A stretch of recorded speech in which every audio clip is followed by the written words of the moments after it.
Number 10. Ryan Pearson and Armando Ochoa. In July of 2018, a pair of masked and hooded thieves clad in all-black clothing stormed a Mazatzal casino on the Tonto Apache Indian Reservation in Payson, Arizona. When employees did not immediately comply with their demands to open a vault, the robbers each fired a round from their weapons. The thieves made off with $652,000 in cash and eluded capture for several weeks as law enforcement worked to identify and locate them. In early August 2018, the FBI arrested 31-year-old Ryan Pearson and 32-year-old Armando Ochoa in connection with the crime. The suspects, who were both employees at the casino, were each charged with robbery and use of a weapon in a crime of violence. In early 2019, Ochoa pleaded guilty to using a firearm in relation to a crime of violence. He was sentenced to 10 years in federal prison, followed by 3 years of supervised release. Peterson pleaded guilty to the same crime and was sentenced to 5 years in prison, followed by 3 years of supervised release. Number 9. Raj Patel and Danny Curtis. Late one night in January 2024, a police officer responded to a reported armed robbery at a gas station in Duluth, Georgia. He arrived to find the cashier, Raj Patel, sitting in a chair and shaking uncontrollably behind the counter. According to a police report, Patel claimed that a man had entered the store with a knife and yanked his gold chain off his neck before knocking him out with a single punch. Shortly after Patel regained consciousness, the thief returned and stole $5,000 from the cash register before exiting out the side door. The officer went out the side door to investigate and heard movement coming from behind a dumpster. Another employee, 59-year-old Danny Curtis, emerged into view and identified himself. He told the officer he hadn't seen anything. A female employee at the scene also denied witnessing the robbery. Surveillance footage showed the suspect changing his outfit behind a dumpster before the robbery, then going back behind the dumpster and changing his clothes again. Based on the officer's encounter with Danny Curtis in that same area, police concluded that he was the thief. Their suspicions were heightened when cash fell out of Curtis's pocket, yet Patel insisted his co-worker wasn't the culprit. During questioning, Curtis admitted to being the thief and said that Patel had recruited him to commit the crime. Curtis claimed that he had thrown away the knife and the stolen cash because he got scared. Security footage of the robbery, which an officer described as very comical, and Patel's lack of injuries further pointed toward the crime being staged. Curtis was charged with theft by taking and conspiracy to commit a felony, while Patel faces charges of conspiracy to commit a felony and false statements or writings. Number 8. Daniel Rashke. In October 2018, a man in a Michael Myers mask entered a Burger King restaurant in South Bend, Indiana, and instructed a drive-thru employee to put his hands up. Believing the suspect had a weapon, the worker complied while the thief removed cash from the register. The suspect fled, and the employee told police about an interesting observation he'd made. The thief knew how to open the register on his own, indicating that he was familiar with the restaurant's point-of-sale system. Shortly after the robbery, police found a man matching the suspect's description in a nearby parking lot. Officers found a large amount of money in his possession, leading to his arrest on suspicion of robbery. The man refused to give law enforcement his name, but a Burger King employee identified him as a co-worker, 22-year-old Daniel Rashke. According to police, the worker said that Rashke previously worked at the drive-thru, but had been moved to a cash register within view of surveillance cameras. In February 2019, Rashke pleaded guilty to 1 count of robbery. He received a 3-year suspended prison sentence and was sentenced to 3 years of probation. Number 7. Heather Patalan. 24-year-old Heather Patalan was managing a McDonald's restaurant in Hermitage, Pennsylvania in March 2017 when a masked thief entered the restaurant and ordered her to open the safe at gunpoint. The thief escaped out the back door, and police discovered that he had made his exit with a little help. Investigators identified the suspect as 21-year-old Demetrius Mesach Wilson Home, who also happened to be Patalan's live-in boyfriend. Patalan was accused of making sure the back door was open before the crime in preparation for Wilson Home's arrival. Speaking with local station WFMJ, Police Chief Eric Jewell said that both suspects cooperated with the investigation after being identified. A search of the couple's home turned up the ski mask and airsoft pistol that was used to carry out the robbery, as well as the stolen money and other evidence. Patalon was charged with conspiracy to commit robbery and burglary and 2 counts of theft, while Wilson Home faced the same charges plus robbery and burglary. The outcome of the case is unclear. Number 6. Sherry LaMarche. Bookkeeper Sherry Lynn LaMarche was a valued team member of the Bank Group property development firm in Halifax, Nova Scotia. Nobody at the company suspected her of any wrongdoing until she showed up at work in a Chevy Camaro in the spring of 2021. By then, she had been with the firm for 15 years. LaMarche's boss, Besim Halef, later told Maclean's that he found it odd for the bookkeeper to be driving the flashy sports car, considering what he paid her. But he brushed it off along with any other signs that LaMarche was living beyond her means because he trusted her and didn't think she would steal from him.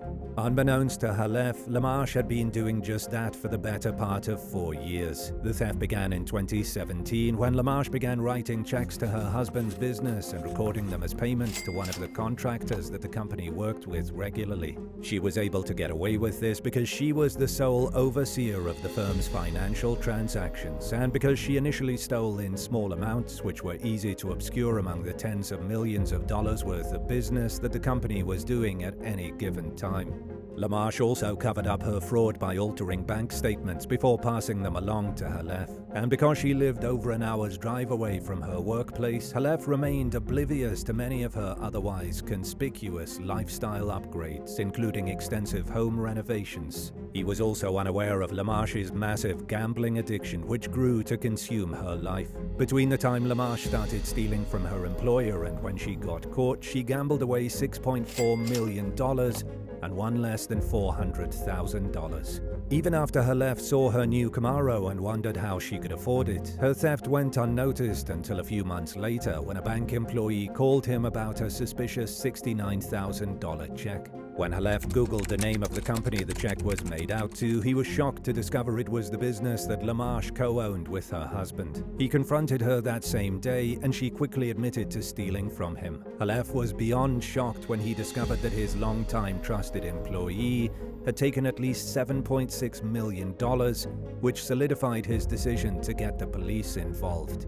Following her arrest, LaMarche tried to smear Halef's name by falsely accusing him of pandemic relief fraud and of being a horrible employer. Her allegations failed to stand up to scrutiny, and in 2022, she pleaded guilty to 2 counts of forging documents and 2 counts of fraud over $5,000. She was sentenced to 8 years in prison. Authorities found no reason to believe LaMarche's husband was complicit in the theft, and the couple are now separated. Number 5. Kyriakos Christou.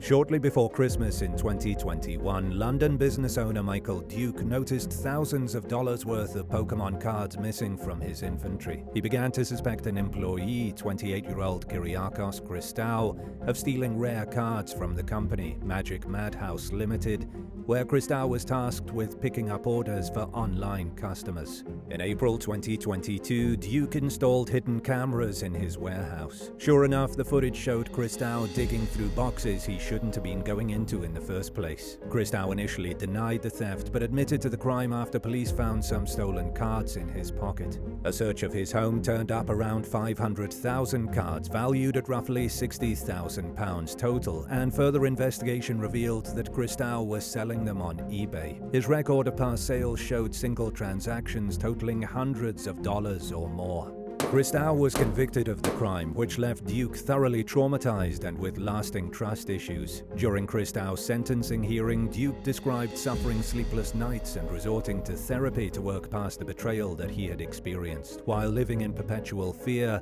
that another rogue employee will victimize him. The judge ordered the convicted thief to repay his former employer £6,000 to account for missing stock that was never recovered. He gave Christou 28 days to come up with the money in order to avoid serving his 16-month suspended prison sentence. Number 4. Henry Piggott. During the early morning hours on September 25, 1988, the Brunswick County, North Carolina home of lumber business owner Darwin Freeman was found engulfed in flames. Inside were the charred remains of Freeman, who had been shot in the head, doused with gasoline, and set on fire. According to the medical examiner who performed Freeman's autopsy, he likely died from the gunshot to his head, but there was carbon monoxide in his blood, indicating that he was alive for some time afterward as the blaze tore through his home. Investigators traced the crime to Freeman's employee, Henry Piggott, who had stopped at his boss's home on the night of the crime to ask for a $50 loan. Freeman refused and Piggott left, only to return a short while later with a gun. The disgruntled employee tied Freeman up at gunpoint, scoured the apartment and office for money, then shot his boss in the head, doused the crime scene in kerosene and gasoline, and set it ablaze. In 1989, Piggott was found guilty of capital murder, armed robbery, arson, and kidnapping. He received a life sentence, which, under the current guidelines, would mean spending his entire life in prison. But because Piggott was sentenced under previous laws, he was considered for parole in early 2024. State records show that the 70-year-old remains incarcerated for the time being, with no projected release or future parole dates listed. Number 3. Francis Meller. In 2008, Dave Sibunka hired accountant Francis Meller to manage the finances for his diesel repair business outside Edmonton in Alberta, Canada. With no interest in running the fiscal side of things, Sibunka gave Meller almost complete control of the money and paid little attention to it, which is why he didn't notice when Meller began siphoning money from the business almost immediately after being hired. Like many crooked employees who steal from their bosses, Meller started out by stealing small amounts. The more he got away with, the more money he took. Records would eventually show that he took $41,000 during his first year working for Sibunka. In 2011, he took $239,000, and he stole more than 3 times that amount the following year. Sibunka caught on to the theft in 2014 after learning that his business was in financial ruin. He hired forensic accountants who discovered that Meller had routinely transferred the funds from the business's account to 4 fake payees, which were linked to his credit card and personal bank accounts. The accountants traced $2.7 million in stolen funds, but by then, most of the money was gone due to Meller's lavish lifestyle. While Sibunka was about to lose a company he had started from the ground up and worked hard to establish, he had unknowingly been paying for his part-time employees' penthouse, BMW, and other indulgences. Sibunka won a civil lawsuit against Meller, but he knew he was unlikely to ever see the $2.3 million that a judge ordered Meller to pay. The business owner went to the police and Meller was criminally charged, but he fled to Belize before his scheduled trial. From there, he tried to extort Sibunka by threatening to publish private information about him if he failed to pay $350,000. Meller was eventually deported to Canada, but he refused to take any responsibility or show any remorse for his crimes, claiming that Sibunka had him move the money out of the business's account to avoid a high divorce settlement. Unconvinced by the claim, the court found Meller guilty of fraud and theft. He was sentenced to 10 years in prison and ordered to repay Sibunka $2.5 million, but his former boss knows that he'll likely never see the money. Number 2. Michelle Ellis. In late December 2022, someone robbed the Ava Health testing lab in Kokomo, Indiana after business hours, then set fire to the building. Surveillance footage showed a white Toyota Corolla parking in the building's lot. The driver went inside briefly, then parked across the street and watched the property.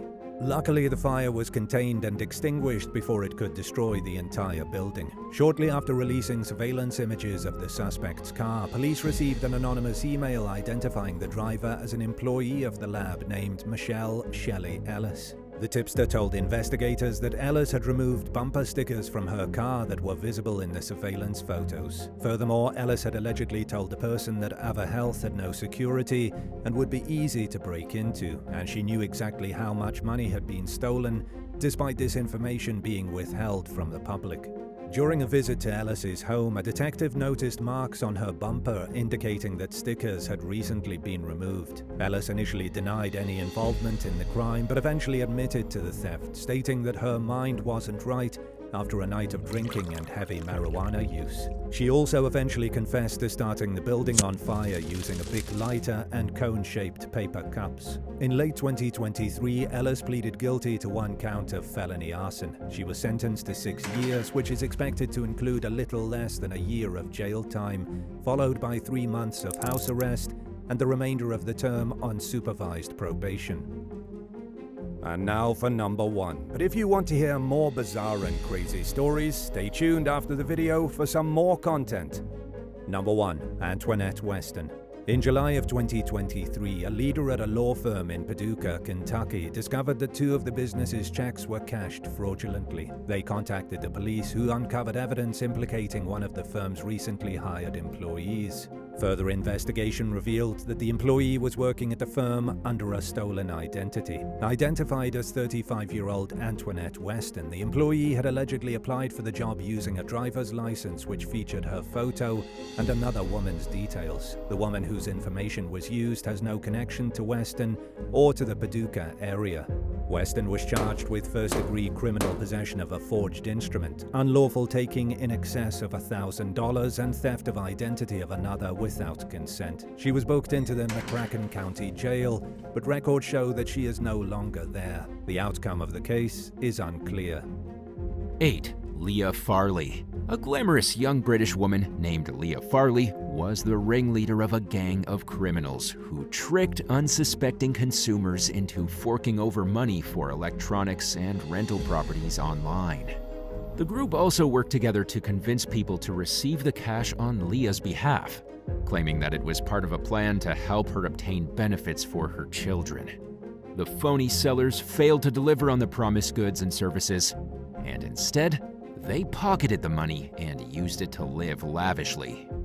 Meanwhile, the home seekers who paid the deposits on properties that weren't really for rent were left, in some cases, desperate for housing on extremely short notice. Leah lived it up to the fullest extent possible, spending her ill-gotten funds on luxurious trips and outings, as well as designer duds, until the authorities caught on to her scam in 2015. She was convicted 2 years later of conning her victims out of £17,500, which is equivalent to about $21,577 US. Just days before Leah was scheduled to be sentenced, she went on the run and spent the next several years hiding out in Turkey. But during her absence, a court sentenced her to 44 months behind bars. Leah was finally captured in early 2020 when she returned to the UK on her own accord. She was taken into custody at Birmingham Airport and was then transported to prison to serve out her sentence. 7. Jimmy Sabatino. Career con man James Jimmy Sabatino's crimes date back decades, to the tender age of 18. In 1999, he managed to get his hands on 262 Super Bowl tickets for free and sold them for nearly $236,000. Then, after serving 2 years in prison for the scam, he threw himself a $55,000 party in Times Square to celebrate his release. He was arrested for failing to pay the bill and fled to London while out on bail, during which time he landed himself in prison for pretending to be a movie executive to get free hotel rooms. And while he was behind bars, he called the FBI and threatened to kill then-President Bill Clinton. Sabatino had already served 15 years behind bars for scamming hotels throughout the United States and the United Kingdom, and for running a multi-million-dollar phone scam from his prison cell when he embarked on a 3-month crime spree in 2013. Just weeks after being released from federal prison, he racked up nearly $600,000 in unpaid bills at luxury hotels in Miami, where he bypassed the normal process of paying upon arrival by posing as a big-time record label executive. He claimed that he'd helped launch the careers of major artists, including Puff Daddy, the Notorious B.I.G., and Method Man. And apparently, hotel employees weren't the only people who fell for it, judging by the entourage of young, beautiful women he was often seen coming and going with. Sabatino allegedly treated his lady friends to expensive jewelry and other gifts, while guzzling down 6 figures worth of champagne and booze with his crew, and then splitting without paying the bill. He showed photos of famous people to his groupies and apparently convinced them that he was connected simply by acting like he knew the celebrities. And while serving a 5-year sentence for the Miami crime spree, Sabatino used a smuggled cell phone to call jewelry companies, pretending to be the representative of big-name celebrities like Jennifer Lopez and Justin Timberlake. He successfully persuaded the companies to send over $10 million worth of jewelry to his associates on the outside. The majority of this jewelry was never found, and he's presently incarcerated with a 20-year sentence at Colorado's Supermax Federal Prison. 6. Coco Berthman. 29-year-old Coco Berthman of South Jordan, Utah, made a name for herself as a human rights and anti-trafficking advocate. But her admirable image quickly fell apart in early 2022 when her roommate went to the police claiming that she was faking a stage 3 cancer diagnosis. Although she was never really sick, she started a crowdfunding campaign seeking to collect $100,000 in donations for medical bills. According to charging documents, Berthman has a traceable history of telling lies, which include a previous cancer diagnosis and other health problems that she miraculously recovered from. She even claimed that her mother was sending hitmen after her and that her family trafficked her for 15 years when she was growing up in Germany. In her latest alleged cancer con, she told people that she'd been treated at a clinic that she was never a patient at, and that she was seeking alternative treatments at other centers that apparently had no record of her getting in touch. Police reportedly interviewed another doctor who said that he was treating the woman for post-traumatic stress disorder rather than cancer. And by the time authorities charged Berthman with felony communications fraud, the phony fundraiser had garnered nearly $10,000 in donations. She pleaded guilty to a reduced misdemeanor charge of wrongful appropriation, which means that she admitted to obtaining unauthorized control of another person's property. Berthman managed to avoid prison time and will avoid a conviction as long as she follows certain rules set forth by the court, including a requirement to pay $900 monthly until she repays the full amount of the donations she fraudulently obtained. Her reputation, though, will likely never recover, and people are still trying to figure out which bits and pieces of her life story are true and which details are bogus.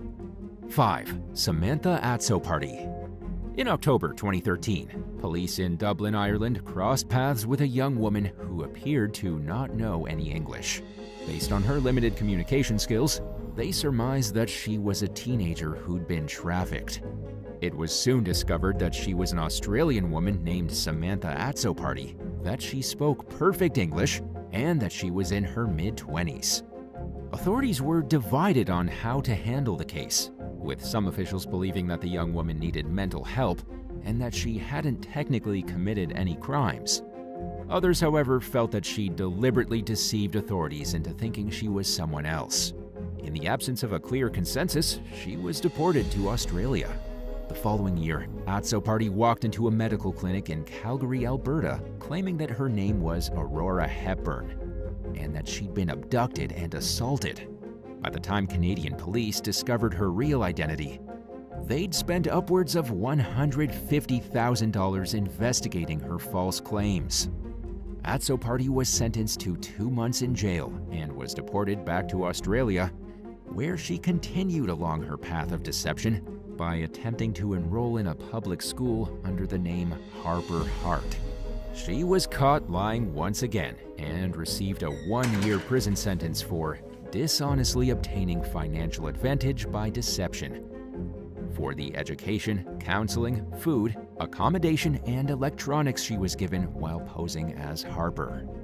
In 2019, Atso Party befriended a European couple who'd recently moved to Melbourne, claiming to be an 18-year-old woman named Saka. Then, using her false identity and credentials, she moved into their home as an au pair. But she blew her cover when she showed up at a mental health unit, claiming to be an abused teenager. The serial con artist pleaded guilty to multiple charges, including theft and property deception, and was sentenced to 2 years in prison. During Atso Party's court proceedings, a forensic psychiatrist testified that she suffered from borderline personality disorder and pseudologia fantastica, which is better known as pathological lying.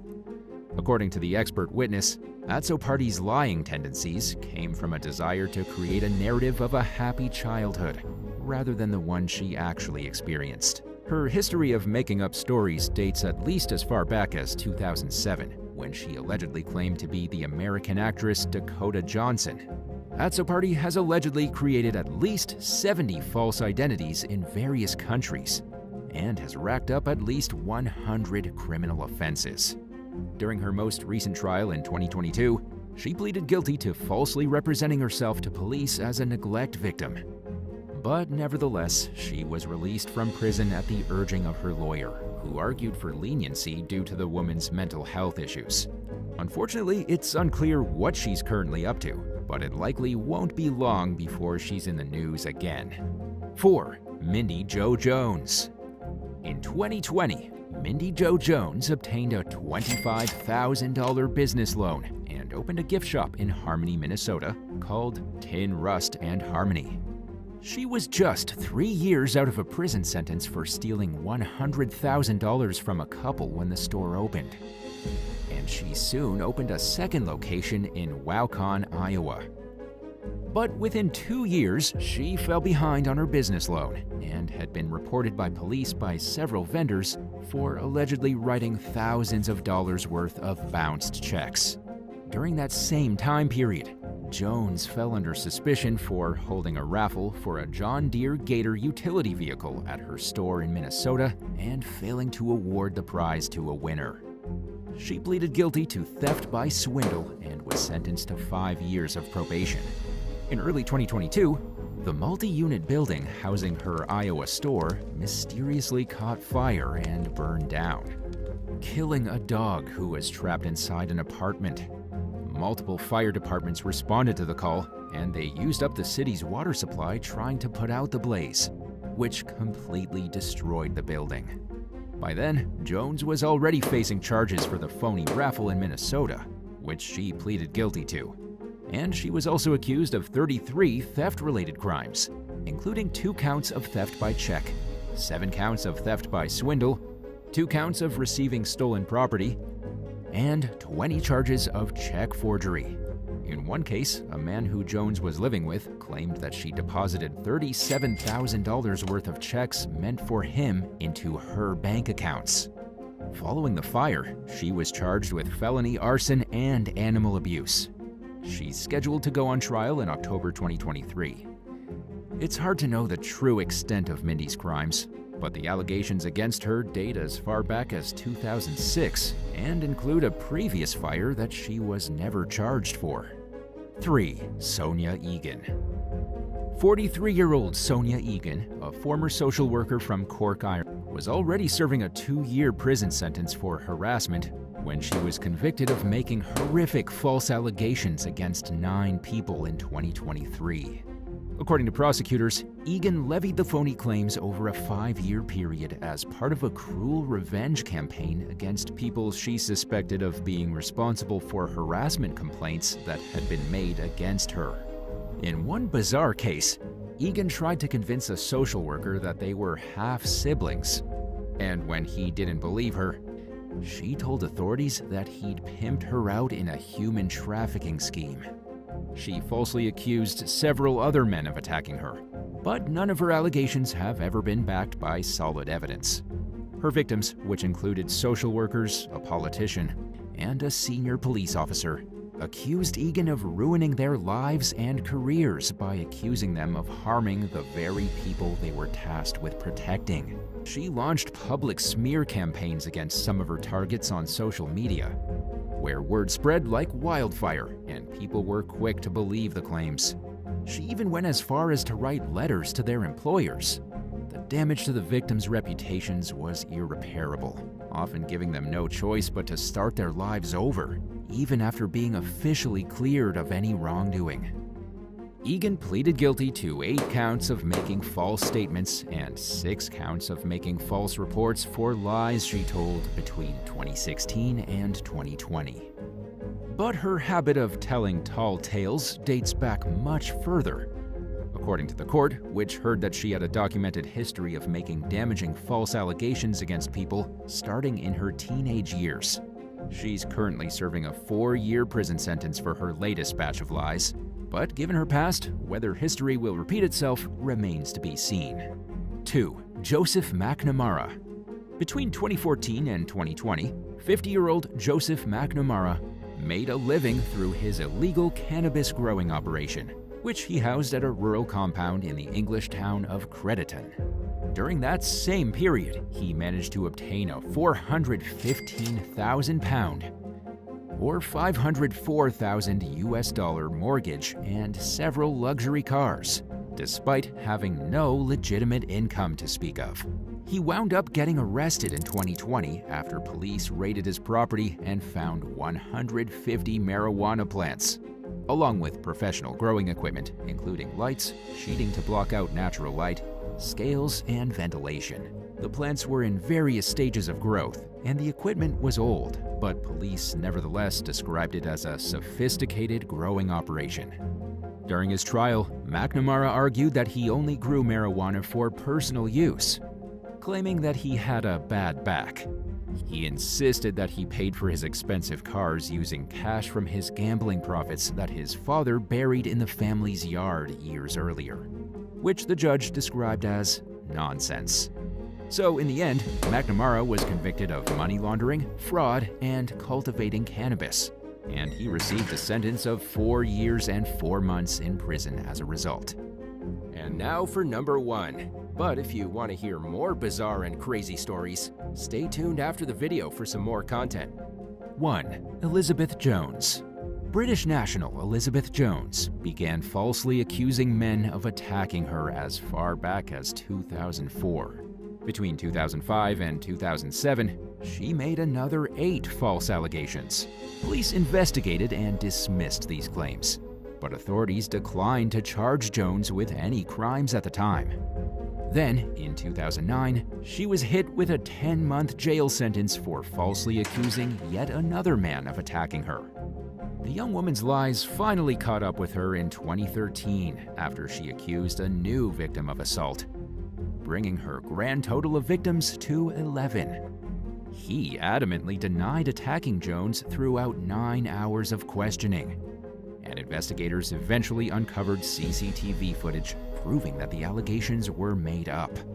Jones reportedly admitted to lying about the attack, and she said that she did it because she disliked the man she accused.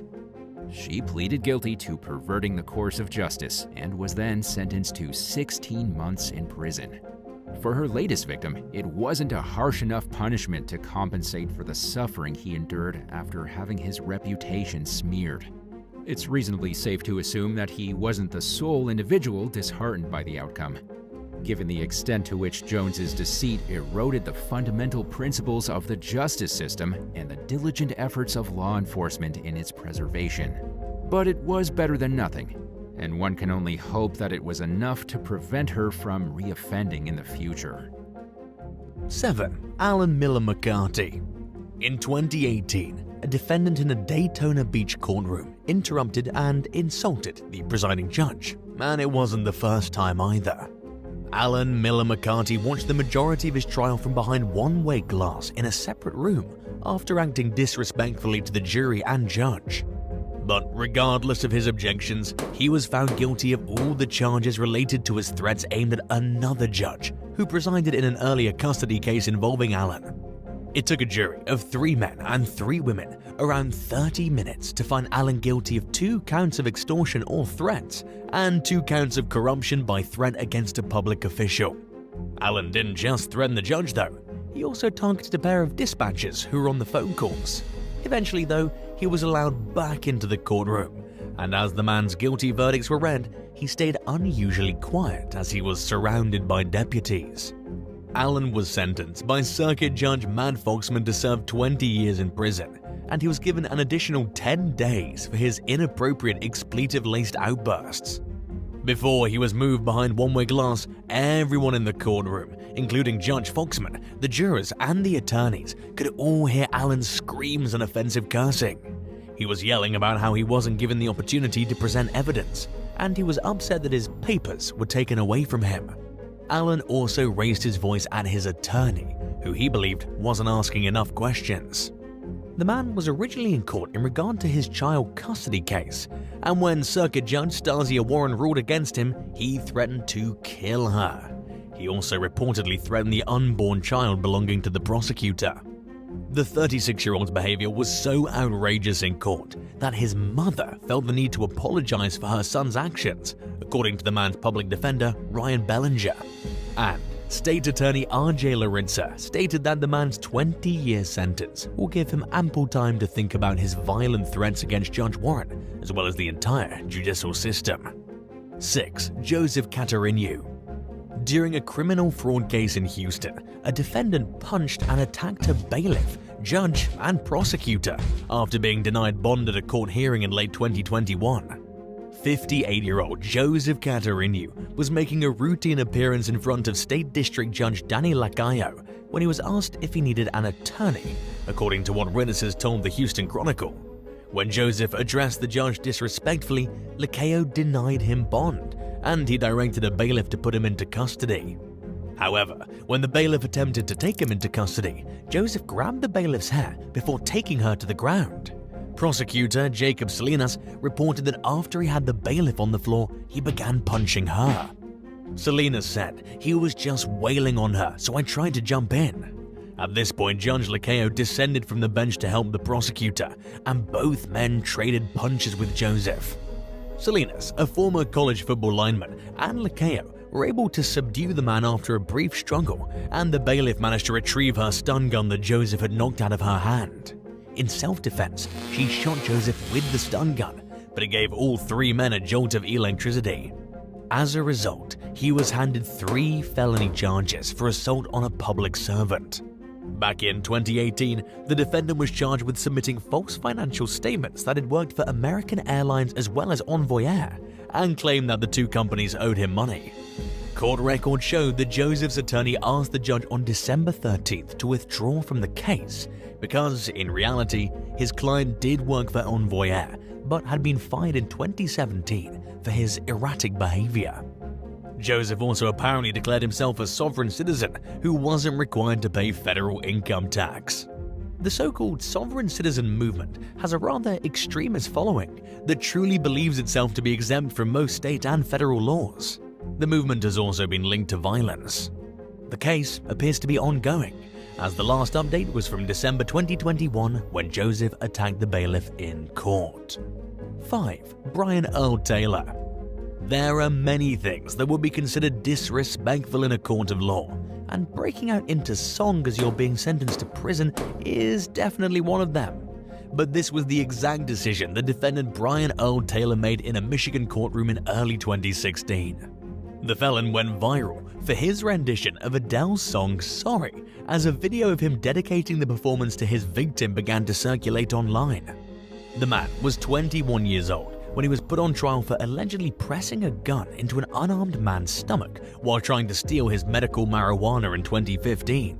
He was charged and convicted of illegally carrying a concealed weapon, as well as unlawful imprisonment. The judge sentenced him to serve 3.5 years in prison, and as he did this, Brian sang the remorseful tune to everyone in the courtroom, which included the judge, the victim, and the victim's family. But that was years ago, and Brian, who's originally from Ypsilanti, Michigan, has since finished serving his time. After being released, he set out to prove to the world that he was a reformed man with a new song to sing.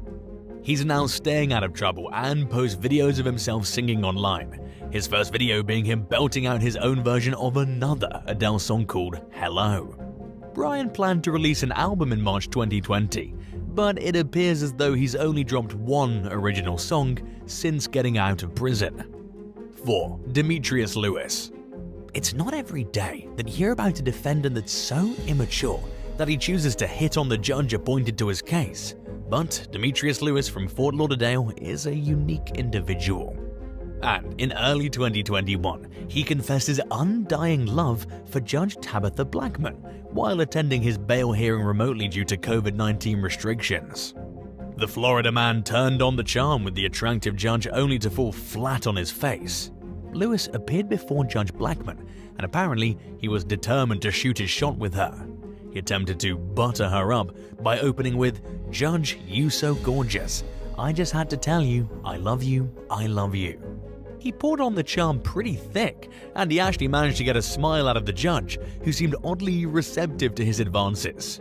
But just seconds later, she made it entirely clear to the defendant that his behavior would not be tolerated in a court of law. He was subsequently charged with ecstasy possession and attempted burglary, as Judge Blackman let him know that she had found probable cause for the charges.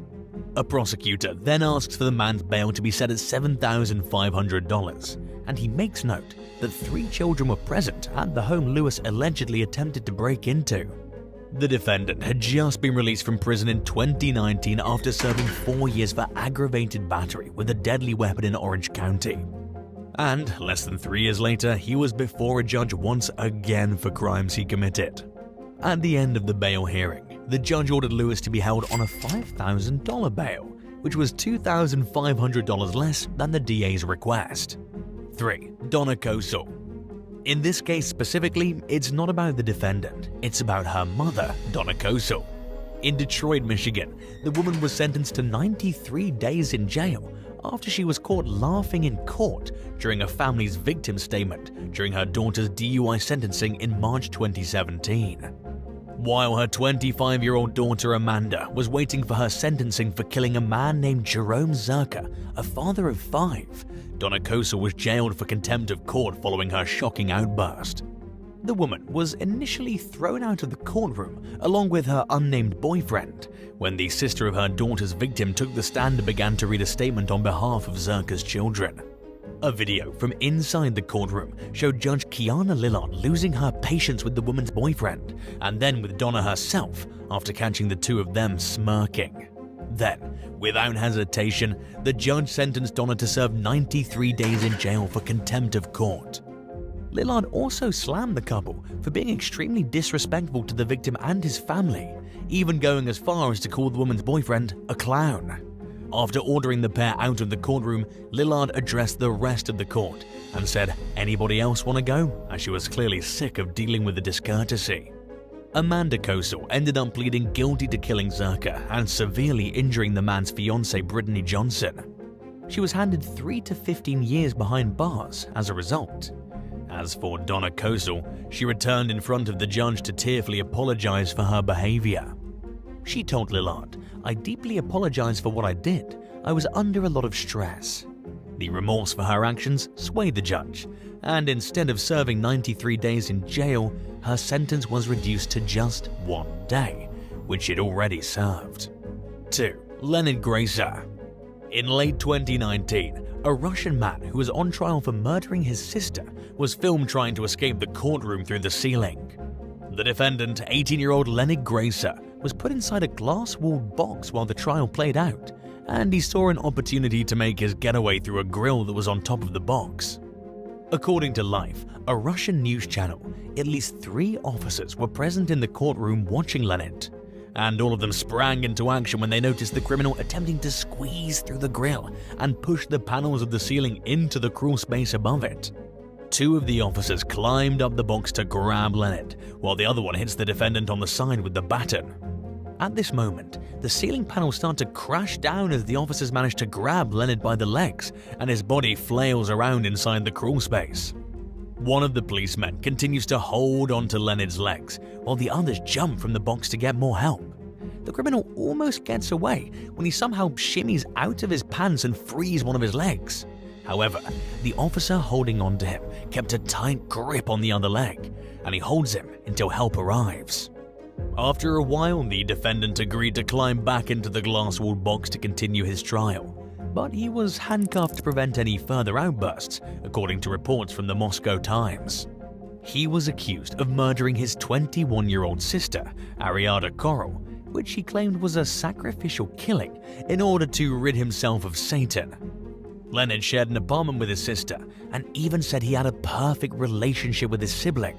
But when questioned by authorities about the murder, he said, "I did what I had to do."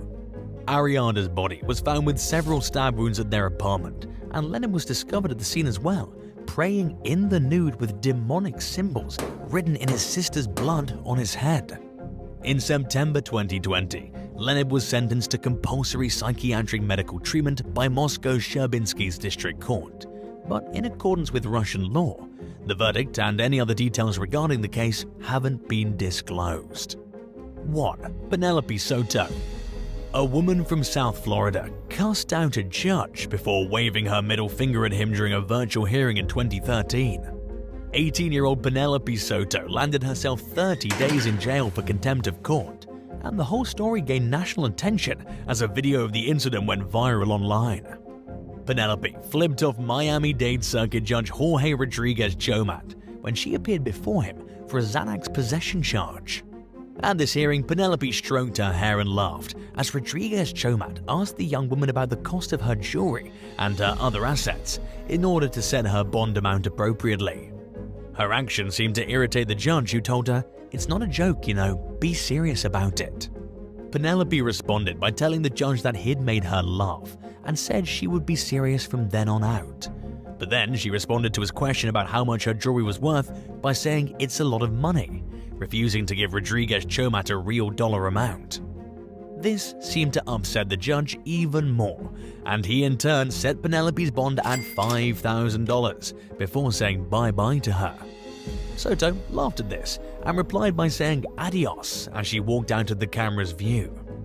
Feeling like he was being disrespected and mocked, Judge Rodriguez Chomat summoned Penelope back and shocked the woman by raising her bond to $10,000 instead of $5,000.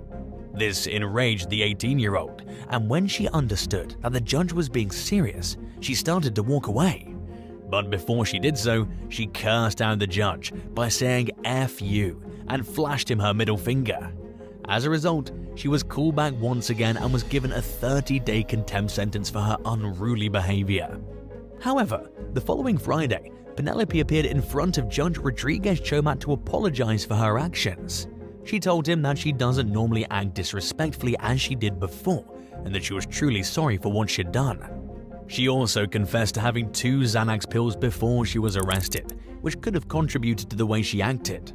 This apology seemed to have an effect on the judge, who then did away with the young woman's $10,000 bond and enabled her to be released directly from the courtroom.